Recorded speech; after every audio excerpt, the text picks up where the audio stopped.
Les, welcome to the podcast. Les Borsai is a Los Angeles-based serial technology entrepreneur, former music promoter and manager, and advisor in the cryptocurrency, blockchain, and music technology industries. Sitting at the cross-section of entertainment and economics his entire career, Borsai recognized that crypto was the next big cultural and financial revolution early on, taking on an advisor role to Ripple Labs in 2013 and becoming one of the earliest investors in Ethereum, XRP, Tezos, and NFTs. In 2018, he became co-founder at Wave Digital Assets, a digital asset management firm where he leads strategic initiatives across the crypto and digital asset ecosystem.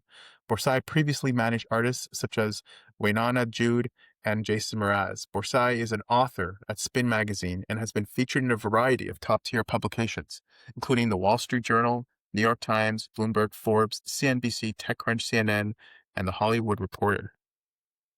It's like when you say all that, I sound so accomplished, and honestly, it doesn't feel that way always. And that's how it always should. You always should be like, I've got so much more upward momentum to kind of latch onto. And that's a good feeling, by the way.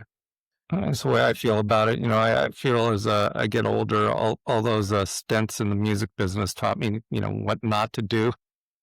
Yeah, well, it sounds like you've accomplished a lot. And uh, to hear it from you that you feel like you've accomplished nothing is insight for everyone. Uh, first, I want to talk to you, just dive right into it. What happened Friday? Oh, this is going to sound really crazy. I mean, you always hear theories about, why is it the biggest liquidation? And sadly, lately I've been incredibly myopic with the things that I'm looking at. And I'm embarrassed to say I wasn't looking at it. I mean, I obviously heard a lot of different theories. I'm happy to say that, where our company is involved, it didn't really impact us. We're pretty good at understanding the market. I would say that the other people who work with me or for me would probably be able to answer that question better right now in this moment without me, attempting to speculate that Chinese tariffs impacted the liquidation or, every other Well, story we hear out there. there's a general consensus that that is more of what caused the onset of a cascade of events, but something, and it was a pretty strong tweet. There's no question about it. But the whole tariff, the whole tariff narrative has already been priced in for the most part. In fact, we've seen the opposite effect where tariff would even cause cryptocurrency to kind of get a bit of a hit. But to see certain altcoins touch, I think AVAX touched like $6 for a few moments. Even if barely any orders were able to be filled, the amount of liquidations that would cause is astronomical. I mean, it's orders of magnitude more than the next biggest one, which was FTX and the whole COVID liquidation. We're talking 12 to 15 times bigger. Well, I mean, to kind of look at it again, you said it at the beginning of the podcast, I have different perspective. And, when I got into digital currency in 2013, which was relatively earlier, my partner got in even earlier, we went through everything. We saw the Silk Road, we saw, you know, China making cryptocurrency illegal, and, we saw massive impacts to make this asset class disappear. And, we've seen that throughout this whole kind of over a decade run. And what we're finding is this asset class is resilient, it's global, and it withstands liquidations. And I will, you know, go further and say every asset class has had sell-offs. Every asset class has, dumped, even fiat and gold. And I just stopped kind of being reactive towards it. I just Of course. really have looked at it from the perspective of, yes, it's a volatile asset class, but we've seen Bitcoin go from a risk asset slowly into a safe haven. Yeah. And so, these assets change over time as well.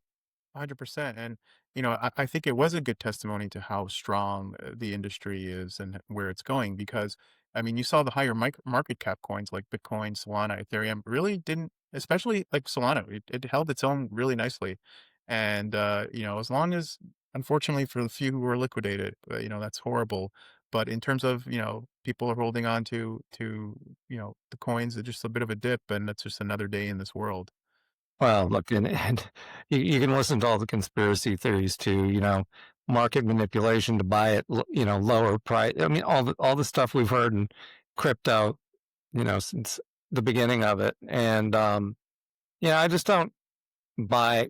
It's not that I don't buy into it. I just don't go down those rabbit holes anymore. There's things that I'm engaged in that I'm passionate about, and that's Right. really where my It's all head's. noise. It's all noise in terms of what's actually valuable in this Yeah. industry. I mean, noise is a good word. I like that word because there's so much of it. And, you know, it's interesting It pulls because you away. It gets you caught up in the weeds and the secondary stuff rather than, hey, this is going to change the world. There's no intermediary. It reduces bureaucracy. It reduces world. so, no, I mean, the funny thing about, the way my career kind of went was it was always entertainment and, something. And it was always bridging, the gap between, let's say, entertainment and technology. And then, moving all the way into finance, my first inclination or first reaction was complete fear. Like these finance guys are geniuses, and they know everything about the economics of global trade and They the just use impact fancy that words. has. Yeah, and that's really what it was. And after I got comfortable understanding that. I mean, it's going to sound terrible. No one knew anything. Everyone, took their best information and they were speculating on it. And, in 2017, everyone was a genius. You invested in ICO and you made a fortune. But, you know, that's just what the climate was at that time. Right. And it changed rapidly. I mean, we're all geniuses in a bull market, right? Exactly. You could, 2017, you could have bought it, literally close your eyes and picked anything and you were going out. And we did Yeah.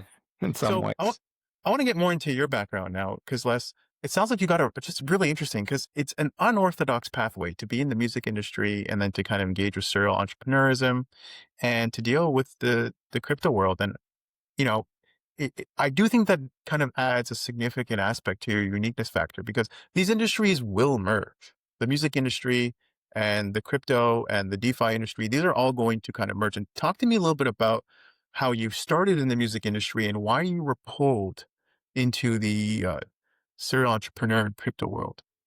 I think two reasons, three. Culture, for one, was something I've always been connected to, and I didn't go into the music business. I needed to find a job, and I was someone that left home at a pretty young age, and finding a job really for me at that time meant throwing parties, which was connecting with people, and it was really timed well because it was at the same time that the rave scene in the UK was emerging.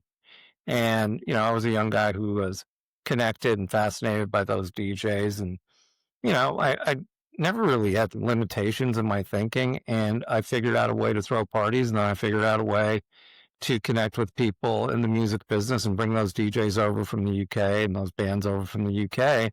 And it was just about being curious and putting pieces together. And I think that's really been the narrative of my whole career. There's been a couple stints where I've actually had to get a job. Um, but you walk with the lessons of that as well. And it was always, if I had an idea, I wanted to execute on it, and then I did. And it was either going to be successful, or is it going to be somewhere in the middle, or it was going to fail. But all of those experiences created an incredibly strong foundation later, with all the finance stuff of what not to do or how not to approach something. Right. And just by learning a little bit about you, which is absolutely fascinating, you do seem like someone who has a curious hat on all the time. And just by seeing how you're in the music industry, in early on, 2013, going into the crypto world is a risky business. And Ripple Labs, I'm dying to know more about that. Which you'll tell me about in just a second. But I can only imagine you've taken on risks before, and at this, just by your personality, someone who's going into crypto 2013 is a risk taker, does have that entrepreneurial spirit. Have you had prior failures that you've learned from? Yeah, a lot. I mean, like we all do. Um, you know, Doing the raves, really set the table for risk because you were rolling the dice for the money you had or didn't have at that age. Um, and you had to make it back in an evening. And this is, long before there was a sophisticated, you know, dance scene out there. But I was fortunate because after I did that, I was hired by a big concert promotion company, and then I learned another skill set, and that was the economics of a deal. And it was differentiating. I got hired because I was doing something that was a bit different than their standard rock shows that they were doing. Now, ironically, I wanted to get away from the thing that was making me interesting and blend into the industry. And that was probably a disservice, but you kind of at that point in time gravitate towards the light. And the light were all these, bands that were emerging that you wanted to connect yourself to. And, you know, as a result of that, I ended up at one of the major record companies after that and, in my early 20s on top of the world, you know, created a job for me, at that record company. It wasn't a job, it was something that I got to go figure out. And I always laugh about my first day when I asked my then boss, what is it that I should do? And he said, that's your problem to figure out. So, it was always kind of on my own. Um, you know, the thoughts that I had and the things that I wanted to build out. And then you see a regime change at a record company, and you always hear about the loyalty. But I think at the end of my tenure at a record company, the loyalty had left the building, and you're left to fend for yourself. And people want to take care of people, and you end up finding yourself out of a job. Mm, And that's when I had kind of this other breakthrough about bridging industries. I took a job in the Silicon Valley working with one of the first internet record companies. And it was this really interesting um, connection to the content companies in Los Angeles and the technology companies in the Silicon Valley, mm, and realizing relatively quickly that those two industries can't talk to each other, that the guys that are technical in the Silicon Valley think they're content guys and can, put artists out on records. And the guys in LA, that have all the content think they're technologists. So they didn't communicate with each other really well. So I learned how to kind of bridge that gap. And it was a really valuable lesson because that's the thing I carried with me, mm. when it came to things like innovation. Um, and it was really Sad. sad because the company that I went to work for in the Silicon Valley, they were very, very well funded and they had great technology, but all they wanted to do was, launch artists. And they didn't know the first thing about that. So, it was interesting. That is really interesting. And to push the scientific needle forward, you mentioned innovation. There's a famous saying out there, sometimes science is more art than science. And to hone in on a discipline is technical in the tech world, and you got to have really good analytical skills, but to really do something monumental and to push that needle forward, it's an art form too. And, getting both angles to this industry 100% must give you some unique edge. Yeah. I mean, There's a bridge. I mean, you're the yeah. network guy. But I mean, looking at traditional finance and digital finance, we formed Wave in 2018, and we always looked at traditional finance as the goal. What we wanted to be when we grew up. Was some of the functions that we had as a company, and we did a lot of innovative things kind of before the market was ready. And it's that old saying, "Pioneers get shot with arrows." But finally, the industry kind of caught up, and we ended up in a really, really good place um, because the innovation mattered. And, we didn't talk much about this, but in 2023, I actually focused a lot on government and still do. So if we talk about what my role is today, within the company, it's innovating finance, government, and digital currencies. And that's the furthest thing from the music business in some ways, but in other ways, it's exactly identical to your point about science. I look at pension funds and I think you can create really beautiful products around them that are artistic. There's no one in the world that would think that, unless you understood that the mechanisms of creation can be created in any vertical. Yeah. Let's take a trip back to 2013. What sparked your interest in cryptocurrency and how did you become an advisor to Ripple Labs? So, first part of that question is I saw Bitcoin trading at $600. Oh Um, man. I thought it was a lot of money. I didn't want to make the investment, and I said, I'm going to find the next Bitcoin. I came across this kid. He had a wallet, one of the first XRP wallets in 2013. I think it was called Peer Cover. And he introduced me to Chris Larson. And I convinced Chris he needed me for something. So I got to be an advisor. Um, from there, going deeper in the rabbit hole, you start to think about the comparisons of what I said earlier about community. In that rave scene, if you knew a handful of DJs and a handful of bands, you knew them all. Because whenever they came to LA, they're hanging out with you. So it wasn't really dissimilar in the early days of crypto. If you found people that were interested in cryptocurrency, you'd meet a lot of people. And I heard about the Ethereum pre-sale, and I didn't know the first thing about downloading a JSON wallet, but you kind of go through the process, and then you look at the DAO that's coming, and then you look at Tezos, and then you look at, some things that aren't even around anymore, Eternity, coin out of Bulgaria. You just start to get curious. Well, what do these things do? Who are the people that created them? What was their inspiration? And, that really put us on a path to um, understand the ecosystem. And that's how that happened. Amazing. So Curiosity, yeah, Reddit. must have done some smart moves. I Yeah, love how you said. I love how you said. dumb moves. Sorry. Smart moves and dumb moves. They're not all smart. In retrospect, any move at that time in that industry must have been smart. I mean, Yeah. you mentioned. I just love how you mentioned Bitcoin was 600 at the time, and that was way too expensive. Yeah. And that's the same argument we make today. Bitcoin's at 100K; it's way too expensive. It's Yeah. just I mean, it's always expensive. I think at the time, coming out of the music business and looking, I mean, yeah, I like risk. Risk is great, but you take a look at that and you say $600 a coin. I'm not going to buy a lot of those, and Yeah, you know, it's easier for me to look for what's next, and I think I've always done that, um, because the obvious things don't always resonate with me. I like the complexity of situations and creating things more than I do um, finding them these days. So I stopped kind of looking at, what the environment is for a lot of these DeFi protocols that are emerging. But thank God my partner does all of that. But even with DeFi, I think about the early days of like Avagachi, which is another thing I became an advisor to. And what was really fascinating about Avagachi, and I don't know if it's still around, was it was like the gamification with DeFi components in it. So, I mean, I'm just curious, like you said, about yeah, everything.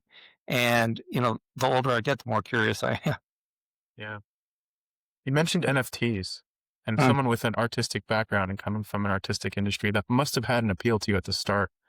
Um, in Yeah, retrospect, how do you feel about NFTs? still feel fine about them. I never was one of those guys that got hurt by NFTs because I'm always kind of early with things. And I don't really like getting rid of anything. I probably still have thousands of NFTs. And, the funny thing about art is, we put values on art ourselves, but a lot of people follow the market and sell with the market. And, we really don't know out of all those pieces that we hold, what might come back and emerge, Correct. as a really valuable And piece of history. and when you're a very early stage investor, it's not about hitting it right every time. It's just like venture capital, you're not aiming for a 100% success rate. You're aiming for even a 5 or a 10% success rate that gives you 100x on ROI. So yeah, I mean, it makes complete sense, your perspective, and you're jumping on the wagon for projects that are truly in their infancy. Yeah. So it's so chaotic that there's very little predictive power where these things might go. And that kind of segues into my next kind of question towards to you here is, where do you think the crypto is in industry is heading today, if you had to speculate? I mean, you know where it's heading. All the tea leaves are, right there. My business partner, he doesn't say this much anymore, but he said, us in the crypto industry, we're not really creating or inventing anything other than the underlying technologies. But when we take a look at how it really connects to finance, the thing we're not creating is finance vehicles and instruments. They're already there. I mean, if you look at the complexities of, and everyone, obviously subprime was really bad and, it imploded.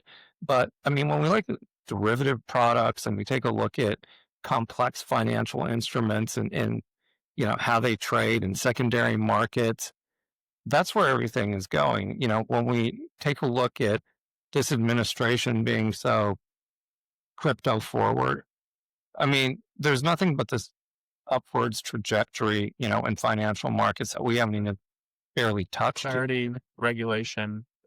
Yeah, and you're 100% right. You focus on the fundamentals. Yeah, What happened Friday is really just a just something that distraction, happened.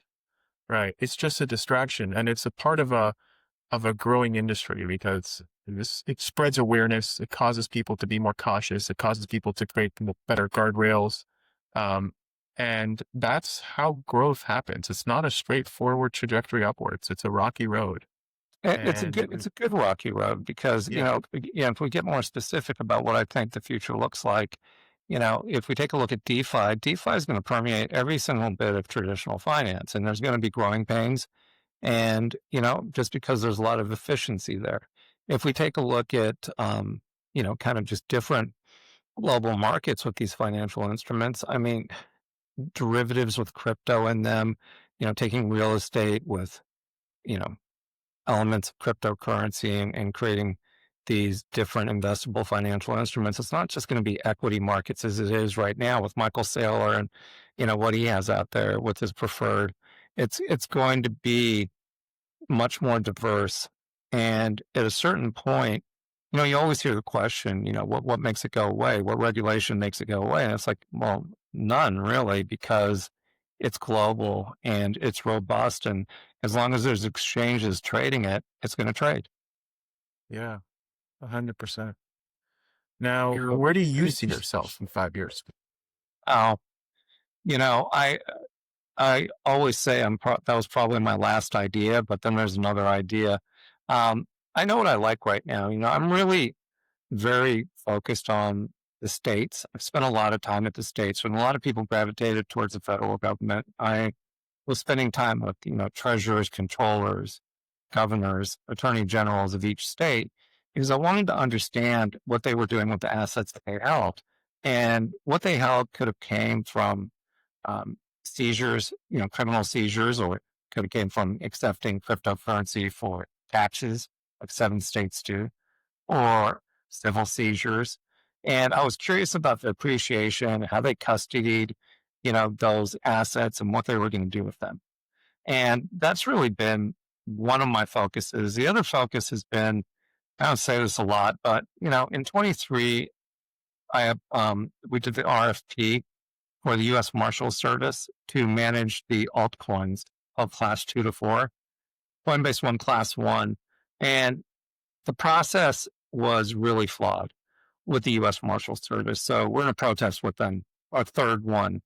I have no hopes of winning, but I just couldn't put it down because I just didn't like the process. I thought it wasn't level, it wasn't fair, and it wasn't really thorough. And I'm not saying I need to win the thing. I don't care about that. What I am saying is they have to have a process where people understand these assets, they're handling them, and they can't just award it to a group because they happen to be groups that they worked with 15 times. And that is the real disconnect with what's happening with the management of these assets. Government shutdown doesn't really help much, but I think when I focus at the world, it's finding innovative solutions for those pools of assets, whether it's the state level or federal agency level. Yeah, it's not just about innovation. Mm-mm. It's even adoption too, because we've got a lot of adoption to catch up on. The tech, the fundamental tool blocks are, many of them are already there. It's just about UI, UX adoption, getting people acquainted. Uh, what, Yeah, and there's another part. Like I think sometimes we forget as companies or people, that there are normal people out there that are struggling to figure out what this is. And I've had enough meetings now with, people that are in a position of power that don't know a thing about it, that are a little panicked because they're going to have to know about it. So, one of the things that we've liked to do is just give education away. And we built that out as a vertical. right, Um, 100%. because if Because we don't educate, and create a baseline understanding, then what industry are we standing on top of? One that, is attacked when they don't understand those individuals, or one that is embraced just by the fact that they're making money. And that could be a completely different trigger than understanding like the beautiful innovations in technology, which is what I'm really interested in. Right. It almost feels like trying to explain text messaging to your grandfather because Yeah. it is, and it's so esoteric and it's so nuanced and it's so complicated. And there's also no recourse in many situations when things go south.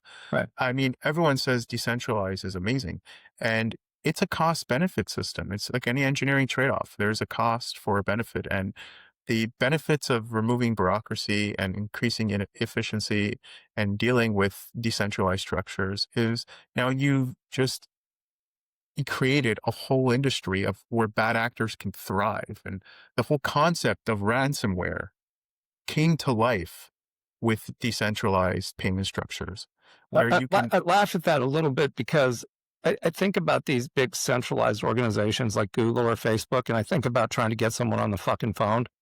And, and right. you So know, it's like, I can do a support ticket. That's efficient. And, I get your point. You're 100% right. Even with centralized systems, the annoyances come because it's like you could do something about it. yeah, but AI will save it because we'll get to talk to a bot. Right, right, right. Fair enough. But I guess the point I'm trying to make here is that Oh, you're not wrong, by the way. I'm just, saying, no, no. yeah, And I also agree with you. I mean, that's the whole. It's the other end of the spectrum. But dealing specifically with like people who, like, for example, politicians need to make scientific decisions. It's a problem. It's a technological decisions that really just a few people really understand. And that's the challenge right there. It's just taking these complex concepts and making yeah. them digestible for the decision makers. And that is a whole challenge in and of itself. It's not even a challenge of whether the tech can do it. It's not even a challenge of who can build the tech. It's a challenge of saying, hey, we have this amazing concept. We have this amazing product, and I need to help you see the bigger picture here. Well, I kind of have taken a different approach without really talking about this thing I've been working on really passionately for a while. And I really decided to take the approach of most people who've tried to explain digital currencies go exactly there. They try to explain blockchain technologies or mining or whatever. And, my point was, can I explain this without even mentioning crypto to someone who doesn't understand? Can I put it into terms that they'll understand just by talking about what they already do and replacing maybe the asset with something that's Right. a comparable asset?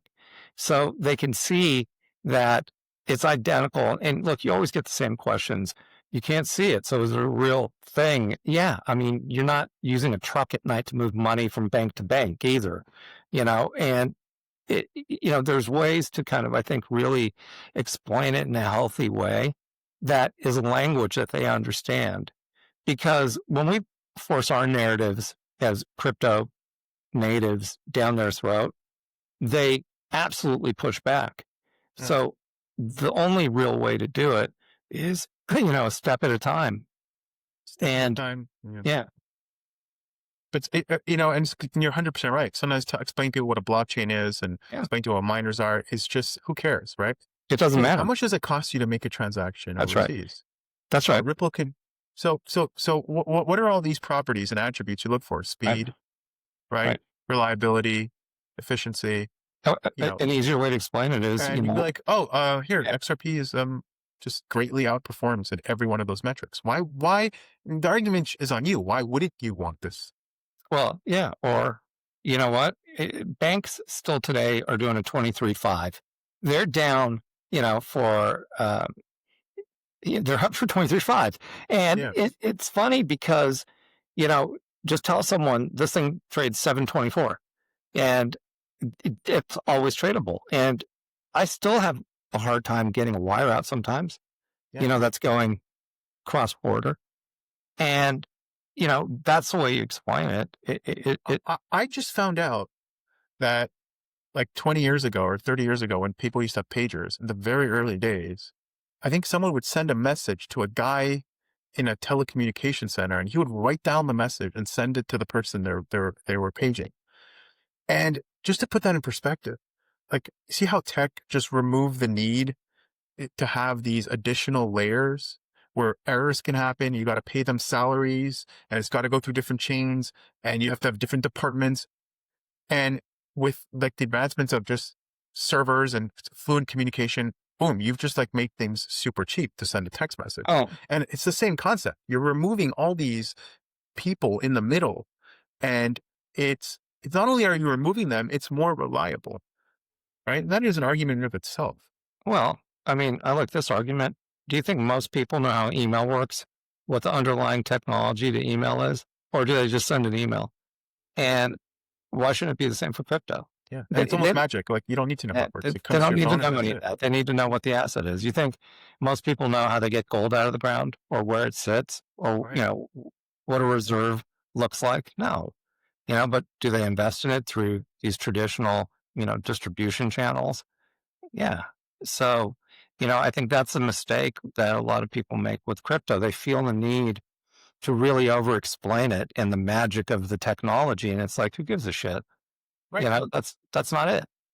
And, if you just break it down in a simple way, well, think of the internet, think of people building on the internet. Now think about that internet having, an economy that's driven by a currency that's created by Right. anyone and is democratized.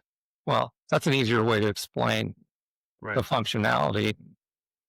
But the problem here is just like the structures that can make this adaptable by average person just aren't entirely there yet. I mean, sorry to be trivial here, but even just having a wallet and sending money, right? And it's like you send it to the wrong address and you burn that transaction and your money's gone forever. Like that is crazy, right? So there should be some structures. I mean, that's how it works. I understand that. Well, But I'm saying there should be a separation where an average user can download a wallet and not worry about burning all his money if he doesn't know that he's sending to a wrapped coin on he's sending Solana on the Ethereum network that's wrapped as Solana and not sending it directly to Solana that it's gone forever. So, I mean, it's like, it's more about just bridging the hardcore fundamental tools and to a very elegant user experience where people can use them simply, like sending an email. I'd say there's still a give and take. You do run that risk, of course, but what do you pick up along the way? Are we losing Right. fees because there's no But central if authority? you're Yeah. right, but if your grandfather is going to want to start using Bitcoin, I mean, Well, you shouldn't but have in to all, worry about that, is well, what but I'm in all saying. fairness, there's going to be dApps on top of it that have those recovery procedures as we you know Right. continue to grow. And look, you go buy an ETF today from BlackRock, you're not going to lose that ETF. I mean, that's Right. the point of like taking these two worlds and putting them together. Um, I they'll agree. have procedures in place, and you'll have these hybrid financial instruments that don't disappear into the ether.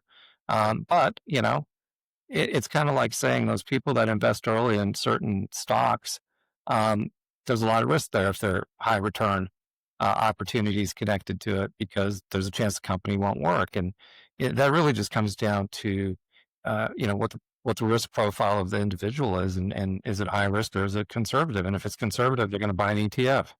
Right. I mean, but exactly. Yeah. When if you think about it, like adding these layers like ETFs is kind of like that centralization you need to have a healthy middle ground because Yeah. it's not being purely decentralized is not really just the best way to go. Having a central authority to some capacity is useful.